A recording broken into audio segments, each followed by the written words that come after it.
Tommy DeSimone was close friends with the mobster who would go on to become the acting boss of the Colombo crime family. Let's check it out. I'm James Gladwish and welcome to OC Shorts, bringing you detailed historical snapshots of the American Mafia and other organised crime. Feel free to subscribe if you like that sort of thing. Lucchese Crime Family associate Tommy DeSimone was made famous when he was portrayed by Joe Pesci as the character Tommy DeVito in the classic mob movie Goodfellas. DeSimone is often associated with the likes of Jimmy Burke, Henry Hill, and Lucchese Crime Family captain Paulie Vario.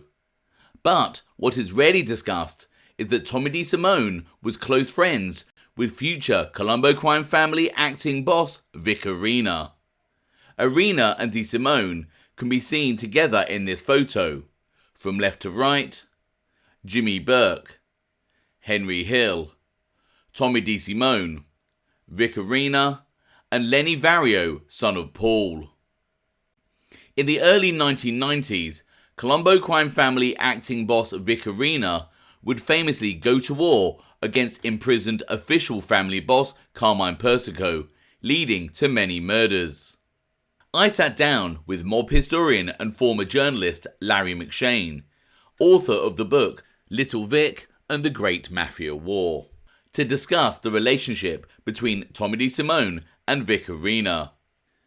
In the process of writing his book, Larry McShane was able to speak with sons of Vic Orena who shared their memories. Okay, Larry, so interestingly, in your fascinating book on Vic Orena, you discuss the early life of Vic, and you mentioned that you had access and interviewed some of Arena's actual relatives. There's an interesting section where he talks about Vic Orena's connection with the likes of Tommy DeSimone and Henry Hill and Jimmy Burke. Can you discuss that a bit further for me, please? Yeah, sure. When I was doing the book, I had a chance to talk to two of Vic's sons, and they had, I think of this guy probably like you do as, some actor from a movie that Joe Pesci played. Um, but these guys had some stories. There was a neighbor across the street at Christmas one year who said something to one of the kids, and D. Simone went across the street and tore down all their Christmas lights. Um, a lot of stuff like that, you know what I mean? Just kind of out of the blue. I mean, very much as he was played by Pesci, just a very what's the word I'm looking for? No boundaries, right? Yeah. If it popped into his head, he did it. There was another story where Andrew Orena was out in the front yard and the ice cream truck came by and it just kept rolling by. And so Andrew went in the house and he was very upset. And he says to Tommy, like, and Tommy says to him, "What's the problem?" And he explains with the truck, and Tommy goes down and works this guy over and tells him, I don't know if this is direct quote, but pretty close. Like, don't you ever fucking go by this house again without stopping to give ice cream. So those are the kind of things that I mean, they're funny but not, right? You know Yeah, what of I mean? course, of course. They're somewhere in that middle ground. But yeah, so those are two good ones. So how did obviously Vic Orena, was it just from growing up in the area? I mean, how did he have this connection with Tommy DeSimone? Because I think in your book, he used to come to the house on a regular basis, right? Yeah, I think, they weren't in the same family, No.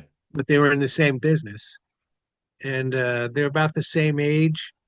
And I think it was just one of these things where they had crossed paths and they became friendly.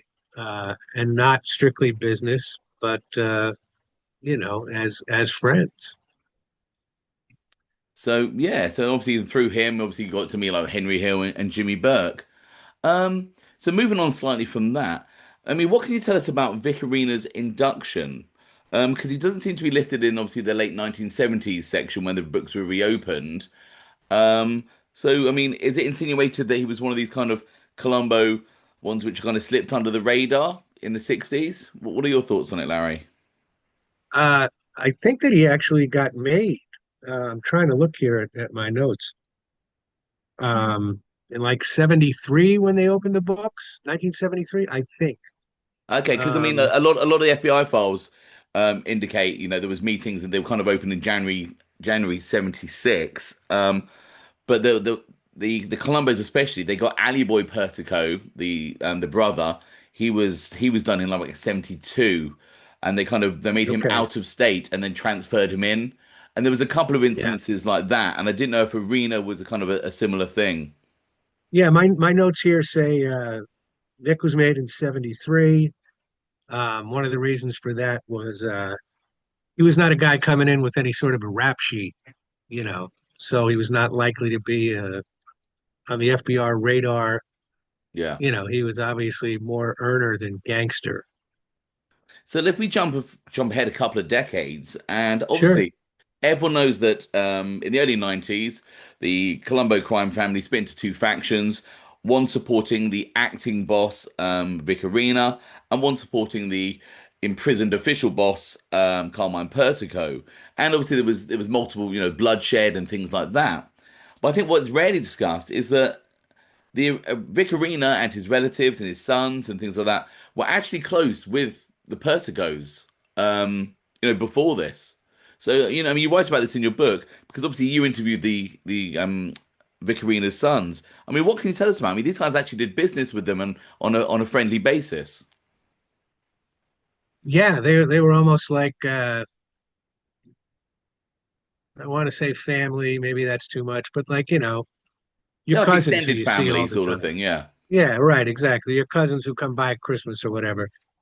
But you know, John Arena had a business with one of the Persico sons. Um, they would socialize together, the next generation of guys. And the Arena brothers spoke about those guys like, they were an extended family. They were all very close. Um, and then of course the old man goes to prison. There's a vacuum at the top of the family. mm. Vic goes up, and that's of course just collapses all relations between the two sides. Well, once they go to war.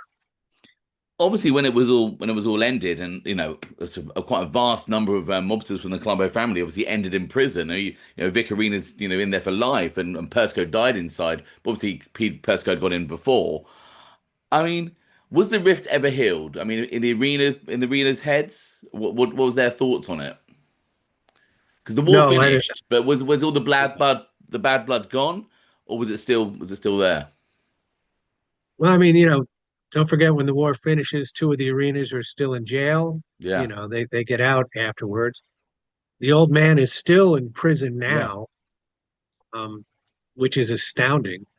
I don't even imagine how that's possible.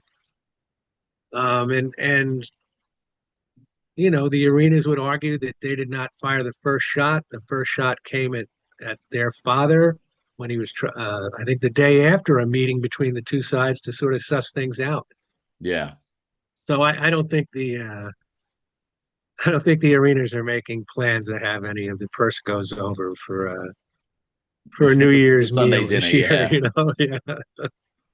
That's it. So yeah, but the only reason I ask is because sometimes, and it blows your mind with these mobsters, is that they can move on from certain things. Like someone might have his brother murdered, who's another mobster, and they still operate within the same family and they get on with things. But obviously, the damage that was done from that third Colombo War, obviously no one's still looking to move on from there. Um, and yeah, finally, I don't know if you can shed any light on this. So obviously, the Arenas faction essentially loses the war, so to speak, and Arena's in there. I mean, I've seen photos of Vic Orena with other kind of imprisoned mob bosses, like your likes of Nicky Scarfo in the past and people like that. He obviously still had a great deal of respect.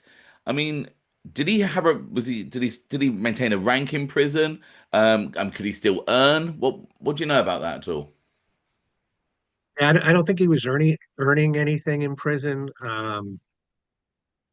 He got along, as far as I know, fairly well with the other guys in there. I'm sure he was given some level of regard. But it didn't take long for him to start having his mental health issues. And yeah, I mean, there's court papers now that really detail how bad his health is. And, Yeah. it's sad and somewhat amazing that he's still alive. Well, I mean, And the they have arenas are filed still for trying. compassion. Sorry, Larry. I was going to say the arenas are still trying to get him a compassionate release, Well, that's the which is an last thing I heard. ongoing Yeah, process. Yeah, yeah.